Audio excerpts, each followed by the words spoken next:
नमस्कार साथियों, कैसे हैं आप सब। उम्मीद करते हैं आप सब अच्छे और स्वस्थ होंगे। काफी लोग, ये वीडियो बनाने का पर्पस सिर्फ इतना है, काफी लोग मुझे मैसेज कर रहे हैं, मेरे साथी, कोई मैं कितनी मैम है, कितनी बहनें हैं जो मैसेज कर रही हैं कि ये बताइए अमन जी, और वो अपने मैसेज में एक अकाउंट नंबर मेंशन कर रही हैं और पूछ रही हैं कि इस पर मैं पैसे डालूं कि ना डालूं। तो मैं अभी वर्तमान में कुछ भी कहने के लिए अधिकृत नहीं हूं।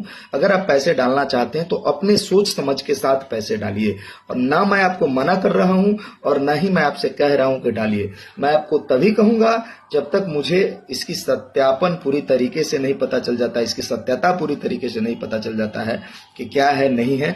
मैं इसलिए अधिकृत नहीं होता हूं कि अगर आप मेरे कहने से पैसा डालेंगे तो कल सवाल भी आपको मेरे से ही होगा, और जब तक मुझे आगे से सवालों का जवाब नहीं मिलता है तो मैं आपको कैसे दे पाऊंगा।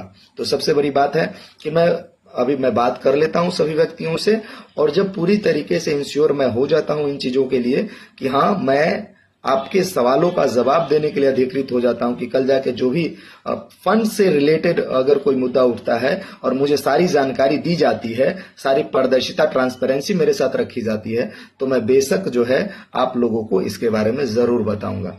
लेकिन अभी वर्तमान में ऐसा कोई बात नहीं है, इसीलिए मैं इस चीज से अलग हूं। मुझे माफ कीजिएगा, ऐसा मैं बोल रहा हूं। अगर किसी भी भाई का, साथी का अगर भावना आहत हो रहा है तो इसके लिए मैं क्षमा चाहता हूं।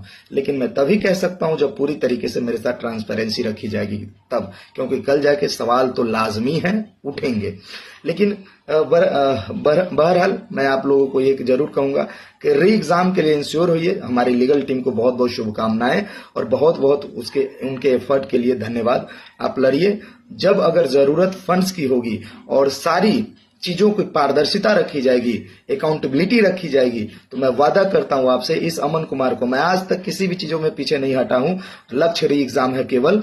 अगर आप पारदर्शिता रखते हैं हर चीजों में तो मैं वादा करता हूं मेरे भाई, गांव से लेकर के, इस राजधानी से लेकर के गांव तक झोली फैलाकर एक एक रुपए अगर जुटाने की आवश्यकता होगी तो अमन कुमार वादा करता है री एग्जाम के लिए झोली भी फैलाएगा लोगों के सामने। लेकिन मैं कभी भी पीछे नहीं हटूंगा। लेकिन मेरे सवाल जेन्युइन है, आप लोग सोचिएगा जरूर, माफी कीजिएगा अगर आपके भावनाओं को मैं आहत पहुंचा रहा हूं तो। लेकिन जब तक मुझे पूरी चीजों से जानकारी नहीं प्राप्त की जाएगी, जब तक मुझे सारी चीज फंड रिलेटेड नहीं बताया जाएगा, तो मैं अपने व्यूअर्स और अपने साथियों को अगर बोलता हूं कि फंड कीजिए तो मैं उनके सवालों का जवाब कैसे दे पाऊंगा। सोचिएगा जरूर। जो बात है वो वाजिब है, लेकिन बहुत लोग इस चीजों को जो है किसी भी तरह से देख सकते हैं। लेकिन जो मेरे बात थे मैं आपके सामने रख रहा हूं कि मैं अभी कुछ नहीं कह सकता इस मामले में। धन्यवाद।